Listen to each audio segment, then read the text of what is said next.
instantly felt that something was off. The smile was normal. Conversation sounded fine, but you felt it. The tension, the shift, the tiny crack in someone's tone. Most people didn't notice anything, but you did, and you couldn't stop thinking about it for hours. Why? Why do overthinkers notice everything? Why do they catch the smallest changes, the quietest sighs, the almost invisible facial expressions? And why does it feel like a blessing and a curse at the same time? By the end of this video, you'll understand why your brain works like a high-powered scanner, why you pick up details others miss, and why this ability is secretly changing your life in ways you don't even realize. Let me ask you something. Have you ever replayed a conversation in your head and suddenly realized, wait, their tone changed right there? That micro pause, that half-second delay before they answered. Most people forget conversations in minutes, but overthinkers, they analyze them frame by frame. Imagine this real-life scenario. You text someone, and they usually reply with okay, but today it's just okay, no emoji, just a period. For most people, that's nothing. For you, it's a signal, something changed, and your brain immediately starts connecting dots. Why does that happen? Because overthinkers have heightened pattern recognition. Your brain constantly tracks emotional patterns, behavioral consistency, and environmental shifts. When something breaks the pattern even slightly, your mind zooms in. But here's another question. Why are overthinkers so good at reading rooms?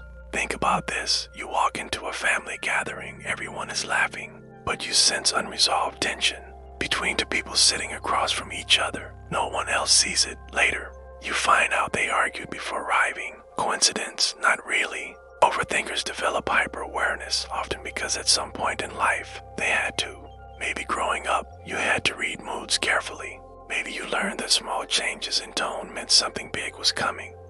So your brain adapted. It became alert, attentive, always scanning. And now, even when there's no danger, your mind keeps scanning anyway. Have you noticed how you remember tiny details about people?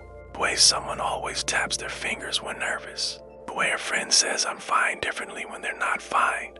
The slight delay before someone laughs at a joke they didn't find funny. Most people process information at surface level. Overthinkers process beneath the surface.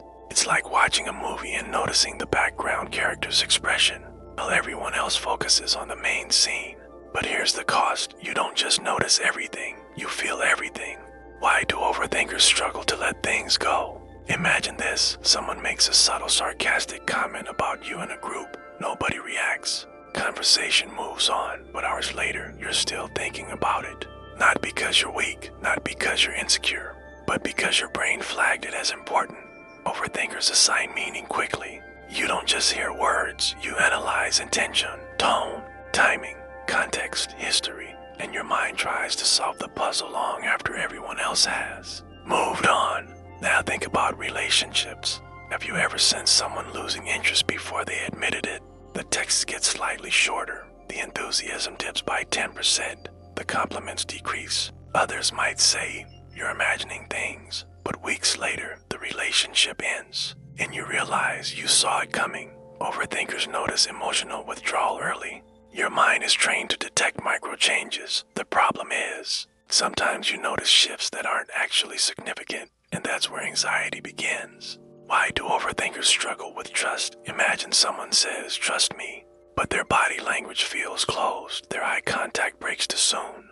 Their smile doesn't reach their eyes. You feel the mismatch. It's something you can't ignore. Overthinkers are sensitive to inconsistencies between words and behavior. Your brain doesn't just listen, it compares. And when something doesn't align, your mind keeps circling it. That's why you rarely take things at face value. But here's something deeper. Why do overthinkers notice changes in themselves too? You catch your own mood shifts, your own subtle insecurity, the slight change in your energy when someone enters the room. You analyze your reactions. Why did that bother me? Why did I say that? Most people operate on autopilot. Overthinkers operate on self-observation mode. It's exhausting, but it's also powerful. Have you ever been told, you think too much? Let's flip that. What if your brain is wired for depth? Imagine two people watching the same situation. One sees a disagreement. The other sees suppressed frustration, unresolved history, ego clash, insecurity, and emotional fatigue. who is overthinking or who is just seeing layers. Here's another real-life scenario. You're in a meeting, someone presents an idea, everyone nods, but you notice one person's forced smile and crossed arms. You predict resistance before it happens. Later, that person opposes the idea. You weren't psychic, you were attentive. Overthinkers often excel in strategic environments because they anticipate reactions. They mentally simulate outcomes. They prepare for possibilities others don't even consider. But then comes the darker side. Why do overthinkers struggle with peace? Because when your brain notices everything, it rarely rests. A small mistake becomes a replay loop. A minor awkward moment becomes a 3-day mental documentary. You analyze tone, posture, facial expression, and possible interpretations. While others sleep peacefully, your brain is still running simulations. Let me ask you this, do you ever feel tired after social gatherings, not because of talking, but because of observing? You tracked who seemed distant, who looked uncomfortable, who avoided eye contact, who changed topics abruptly. Your brain collected data the entire time, and now it's processing it. Overthinking isn't just thinking too much, it's perceiving too much. Why do overthinkers often give the best advice? Because you consider multiple perspectives. When a friend tells you about a conflict, you instantly analyze both sides. You imagine motivations, emotional triggers, past wounds. You see complexity where others see simplicity. That depth makes you empathetic, but it also makes you vulnerable to mental overload. Have you noticed how you predict outcomes before sending a message? You imagine 5 possible responses. Before making a decision, you simulate different consequences. Overthinkers mentally time travel. Your brain wants control, so it analyzes everything to reduce uncertainty. It's not weakness, it's a protective mechanism. But here's the paradox. The same brain that protects you from emotional surprises also traps you in imagined scenarios. You notice everything, but not everything needs attention. The challenge for overthinkers isn't awareness, it's filtering. Now think about this question. Why do overthinkers often struggle with simple joy? Imagine being at a celebration. Instead of fully enjoying it, you're wondering who feels left out, who seems uncomfortable, whether your jokes sounded awkward. Your mind splits attention between experience and analysis. That's the hidden cost of hyper-awareness. Yet, why do so many creative people overthink? Writers, strategists, psychologists, they often share this trait. Because noticing subtle patterns leads to insight. When you observe details others ignore, you connect dots others can't see. Overthinking, when controlled, becomes deep thinking. So what's really happening in your brain? Overthinkers typically have heightened sensitivity to emotional cues and environmental shifts.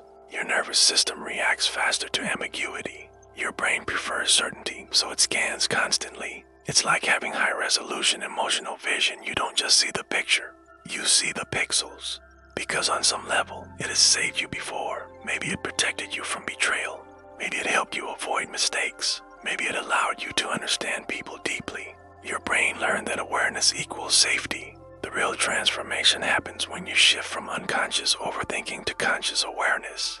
Instead of asking, what does this mean? Every time you ask, does this actually matter? Instead of replaying conversations endlessly, you choose which thoughts deserve energy. Overthinkers don't need to think less, they need to think intentionally. And here's something most people won't tell you. Overthinkers often see the truth earlier than others. The small cracks, the hidden emotions, the subtle shifts. But the power comes when you combine awareness with calm, observation without panic, analysis without self-destructs. So the next time someone says you're overthinking, ask yourself, or are you just noticing what they missed? Because noticing everything isn't madness, it's sensitivity sharpened by experience. It's pattern recognition trained by survival.